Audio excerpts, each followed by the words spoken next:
Hi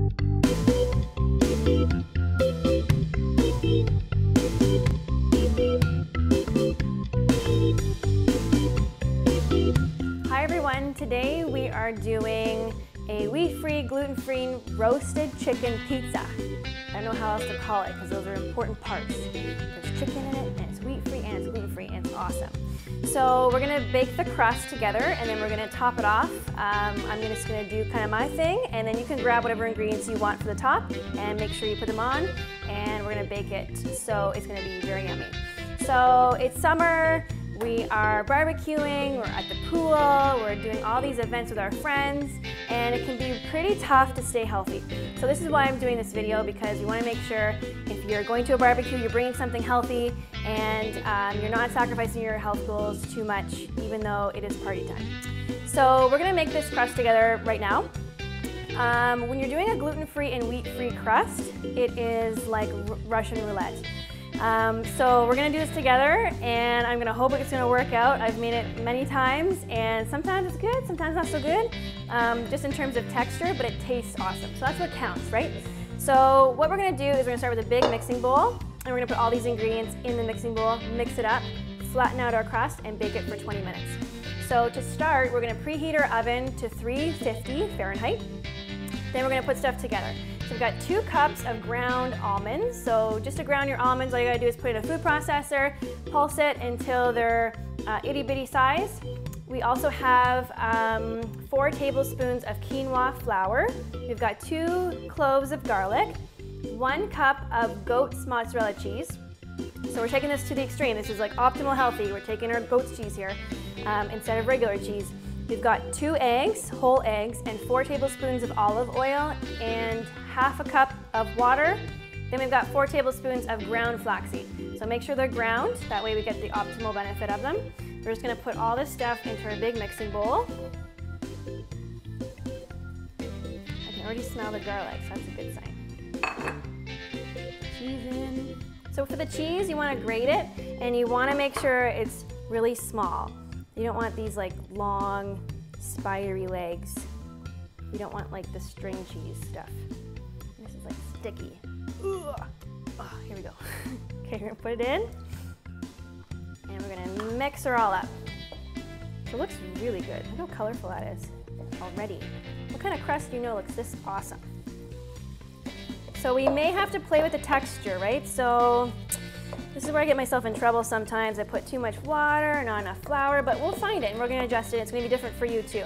So already, like I can tell, I need some more flour in here because it's way too wet. So I'm gonna grab my quinoa flour.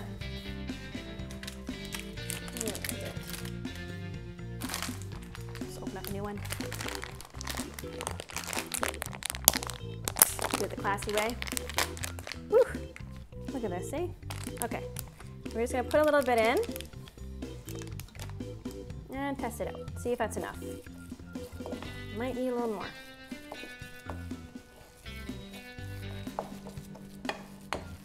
Yep, a little more. All right, let's do it. So did I also mention, since we're doing the ground almonds, we have the 2 eggs, and we're doing quinoa flour. You know how high in protein this is? So for all of you health junkies out there and bodybuilding and all you guys like crazy about protein, this is going to satisfy all of your beliefs of protein and how often you should have it. So you really don't have any reason to feel guilty at the next barbecue or get together and your friends are gonna be like, what? It's wheat-free, gluten-free? That doesn't make any sense. It tastes good. You're gonna say, yes, it is. Okay, so I'm pretty satisfied with this texture. If you can see that here, that's pretty good. Like, you have to be your own judge. Like I said, you know, I've done this many times. Sometimes it's great, sometimes the texture isn't all that great, but at the end, it's the taste that we want to get to. So how we want to do this is, you should have parchment paper. I don't. So I'm just going to use some tin foil. We're not going to bake it on the tin foil, but we're just going to use it to roll it out. So you're going to put your dough mixture on top. Comme ça. You know what? I'm going to put more flour. It's sticky. It's always sticky. Okay. There we go. Look at that. That's much better. Now you can do it in a circle, you can do it in a star.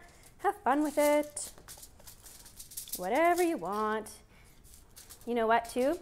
Another good point to mention is to keep the flour around, because it's going to get too sticky and it's going to kind of like break off and stick to your hands more than the itself. So grab the flour, you're going to even it out. Try to make it as even as possible. We don't want one side overcooked and the other side undercooked, right? Common sense. Not always common. I learned from experience.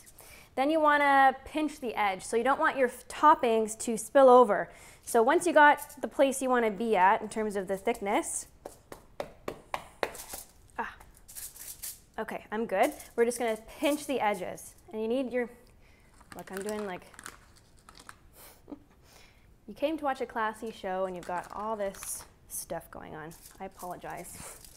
So you're pinching the edges, just so your toppings won't fall out. Need a little bit more flour. And this is flour you don't have to feel bad about, you know? It's high protein. Quinoa is a great grain. It's highly digestible, especially in this format. Okay. So once you got it where you want it to be, I suggest washing your hands. That's what I'll do right away.